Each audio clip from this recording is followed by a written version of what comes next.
ஒரு விவசாயிக்கிட்ட ஒரு வயசான குதிரை இருந்துச்சாம். ஒரு நாள் அந்த குதிரை தெரியாமல் போய் பள்ளத்தில் விழுந்துருது. இதை பார்த்த விவசாயி இதை எப்படி மீட்கிறது அப்படின்னு யோசனை பண்ணுறாரு. ஆனால் அவருக்கு என்ன தோணுது, இந்த குதிரைக்கு ரொம்ப வயசாயிருச்சு, இதை மீட்கறதுக்கு ஆகிற செலவை விட இந்த குதிரையோட விலையே கம்மியாக தான் இருக்கும். அதனால் இப்போ நம்ம அதை மீட்கிற அளவுக்கு நம்மக்கிட்ட பணமும் இல்லையே அப்படின்னு ஒரு யோசனை செய்கிறாரு. சரி, எப்படியும் நம்ம இந்த பள்ளத்தை மூடிதானே ஆகணும், நம்ம இந்த குதிரையோட சேர்த்து மூடிடலாம் அப்படின்னு ஒரு முடிவுக்கு வராரு. அதனால் என்ன பண்ணுறாரு, ஆளுங்களையெல்லாம் கூப்பிட்டு அவர் மண்ணள்ளி அந்த பள்ளத்தில் போடுறாங்க.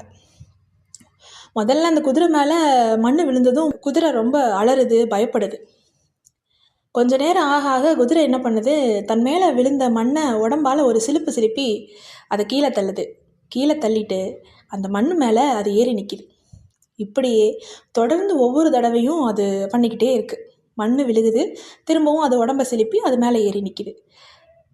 ஒரு 3/4 பள்ளம் நிரம்பினதும் குதிரை எகிரி குதித்து வெளியே ஓடி வந்துச்சான்.